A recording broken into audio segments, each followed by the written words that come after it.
Same সবগুলো note ঠিক আছে, বাট একটা নোট তার মধ্যে জাল বের হয়ে গেছে। তার মানে আমার সেদিন 500 টাকা লস।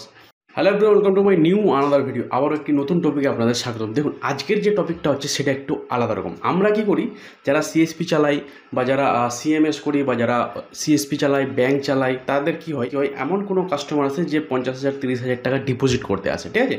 তো এই ডিপোজিট নিয়ে আমাদের কিভাবে প্রবলেম হতে পারে, সেই ডিপোজিট নিয়ে আমাদের কীভাবে সতর্ক থাকতে পারে, সেই নিয়ে আজকের ভিডিও। সম্পূর্ণ ভিডিওটা দেখো। আর এই ভিডিওর মধ্যে কথা বলবো, যদি আপনারা এই সমস্ত জিনিসগুলো না করেন তাহলে অবশ্যই আপনাদেরও পুলিশ ধরে নিয়ে যাবে।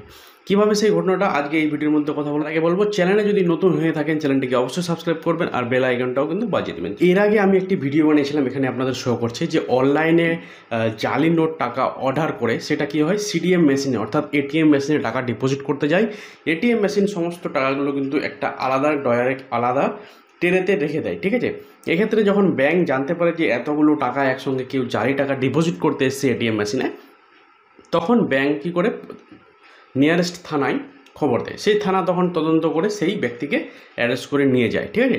এবং সেম কেস আমার সঙ্গে ঘটে গেছে পরশুদিন। কী হয়েছে, একটা কাস্টমার এসছে এবং কাস্টমারটা এসে বললো, দাদা আমাকে এখানে 30,000 টাকা ট্রান্সফার করতে হবে। আমি বলি, ঠিক আছে, 30,000 টাকা ট্রান্সফার করবেন তো, করে দেবো, অসুবিধা নেই, আমাদের তো অ্যাকাউন্টে আছে। তো আমি আমার অ্যাকাউন্টের থেকে ডিপোজিট না করে আমি ভাবলাম তো ওনার টাকাটাই আমি এটিএম মেশিনে ডিপোজিট করে আসি, তারপরে টাকাটা তাকে পাঠাবো। তো আমার সিএসপি রয়েছে ব্যাংকের পাশে আর এটিএমগুলো মেশিনগুলো রয়েছে তার পাশে।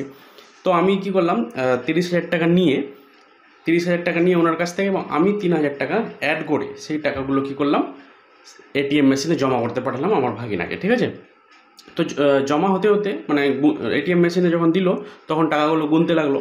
গুনতে গুনতে একটা স্লিপ বের হয়ে গেলো। সেই স্লিপটা হচ্ছে এইরকম, যে আপনার একটা নোট ভেরিফিকেশনের জন্য ব্যাংকে পাঠানো হয়েছে। যদি ভেরিফিকেশন ঠিকঠাক হয় আপনাকে নোটটা ব্যাক দেওয়া হবে, না হলে সেই নোটটা জাল নোট বলে ঘোষণা করা হবে। তো এটার মানে হচ্ছে এই যে স্লিপটা দেওয়া হয়েছে, ঠিক আছে? এবার বলছে যে আমি তখন ভাবলাম যে কি প্রবলেমে পড়লাম। তো এই প্রবলেমটা আমার এই জন্য হয়েছে কারণ আমি যদি একটা সেখানে ক্যাশ কাউন্টার মেশিন রাখতাম বা ক্যাশ কাউন্টার মেশিনে যদি আমি টাকাটা গুনে নিতাম, তাহলে আমার এই প্রবলেমটা হতো না। একটা কাস্টমার 30,000 50,000 টাকা যদি আনে, তো আমি প্রত্যেকটা টাকা এইভাবে গুনবো, নাকি আমি প্রত্যেকটা টাকা এইভাবে ভালো করে দেখব যে টাকাটা জালি আছে না ভালো আছে, এরকম করে তো দেখা যাবে না, বা আপনারা হয়তো এটা দেখছেন না। বাট যখনই আপনাদের মোটা অ্যামাউন্টের টাকা আসবে, আপনারা কিভাবে সেগুলোকে ম্যানেজ করছেন জানি না, আপনারা এই জিনিসটা আপনাদের হয়েছে কি হয়নি। বাট আমার লাইফে, আমি গত 5 বছর ধরে এই লাইনে আছি, প্রথমে একবার হয়েছিল যে 50,000 টাকা ডিপোজিট করতে এসছে, সেম সবগুলো নোট ঠিক আছে, বাট একটা নোট তার মধ্যে জাল বের হয়ে গেছে। তার মানে আমার সেদিন 500 টাকা লস। পরশুদিন আমি কিন্তু সেই এমনই এই ঘটনার মধ্যে পড়েছি, যে ঘটনাটা হচ্ছে যে 30,000 টাকা আমাকে ডিপোজিট করতে এসে এবং তার মধ্যে একটি টাকা জাল নোট বের হয়ে যায়, ঠিক আছে? যখন আমি কি করি, ব্যাংকে যখন আমি যাই বা ব্যাংকে আমাকে কন্ট্যাক্ট করতে বলেছে, তার দ্বিতীয় দিন আমি যখন ব্যাংকে যাই, একটি অ্যাপ্লিকেশন লিখে, এইরকম অ্যাপ্লিকেশনটা আপনারা হয়তো দেখতে পাচ্ছেন।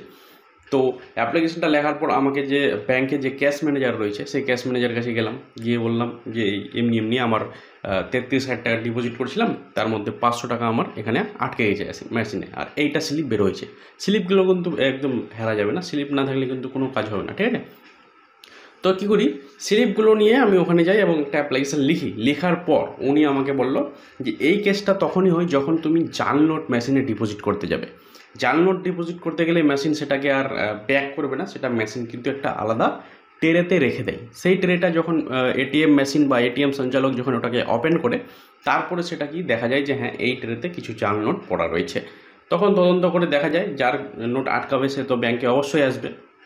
সেক্ষেত্রে তাকে ওইটা বলে দেওয়া হয় যে আপনার এই নোট আর কোনো কাজের নাই, সেটাকে ক্যান্সেল করে আপনাকে ব্যাক দিয়ে দেবে, বা ব্যাক যদি নাও দেয় সে নিজের কাছে রেখে দেবে, বাট আপনার সামনে ওখানে লিখে দেবে ক্যান্সেল, ঠিক আছে? তো এই ছিল আজকের ভিডিও। তো এটার মধ্যে আমরা একটাই আপনাদের সাজেশন করব যে আপনাদের যারা টাকা জমা উঠা বা লেনদেন করেন, তাদের বলবো যে আপনারা ক্যাশ কাউন্টার মেশিন অবশ্যই নিজের কাছে রাখেন। না হলে কী হবে, কোনো কাস্টমার এমন একটি মোটা অ্যামাউন্ট দিয়ে চলে যাবে আপনাকে, তার মধ্যে দেখেন যে 3-4টা নোট জাল বের হয়ে গেল। সেক্ষেত্রে আপনিও কি করতে পারবেন না, তাকে বলতে পারবেন না যে দাদা আমাকে টাকাটা ব্যাক দেন, আপনি জাল নোট এসছেন, আপনার কী প্রমাণ? আপনাকে দেখে নেওয়া উচিত ছিল যখন আপনি টাকা ডিপোজিট করেছিলেন। বাট আমি যেই দাদার টাকাটা পাঠিয়েছিলাম 30,000 টাকা, সেই টাকাটা কী করলাম, তাকে কল করলাম যে দাদা আপনার এমনি একটা নোট চাল বার হয়ে গেছে, আপনি কি করবেন বলেন। বলছে ঠিক আছে, লোকটা কাস্টমারটা ভালো ছিল যে আমাকে বললো যে আপনি আপনার ফোনপে নাম্বারটা দেন, আমি 500 টাকা আপনাকে পাঠিয়ে দিচ্ছি।